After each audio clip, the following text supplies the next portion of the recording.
আসসালামু আলাইকুম। আমরা সবাই জানি এদেশের কৃষকরাই সবচেয়ে বেশি পরিশ্রম করে। রোদে বর্ষায় মাঠে কাজ করে, মাসের পর মাস সময় দিয়ে ফসল ফলায়।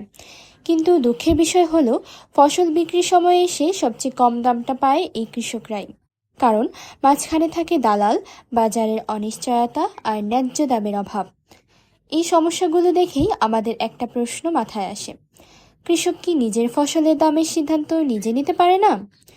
এই প্রশ্ন থেকে শুরু আমাদের প্রজেক্ট ফসলের খোঁজ। সহজ ভাষায় বললে ফসলের খোঁজ হলো কৃষকের জন্য বানানো একটা ডিজিটাল প্ল্যাটফর্ম। প্রথমেই বলি বিক্রির কথা।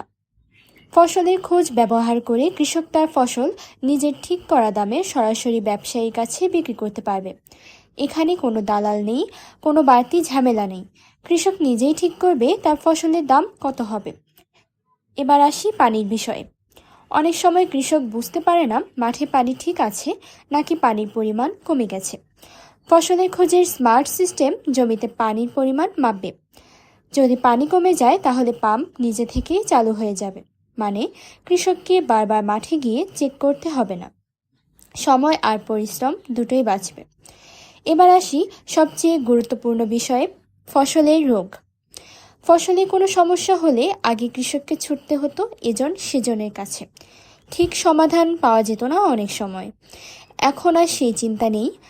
কৃষক শুধু ফসলের একটা ছবি তুলবে, অ্যাপে আপলোড করবে, আমাদের সিস্টেম বলে দেবে কোন রোগ হয়েছে, কেন হয়েছে আর কিভাবে ঠিক করা যাবে।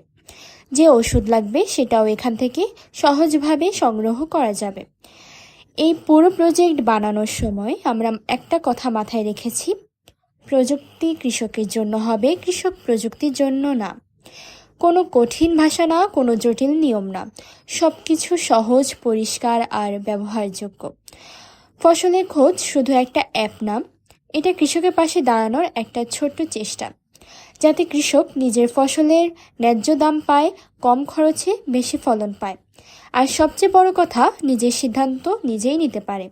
এটাই আমাদের লক্ষ্য, ফসলের খোঁজ, কারণ ফসল কৃষকের আর সিদ্ধান্তটাও কৃষকের হওয়া উচিত।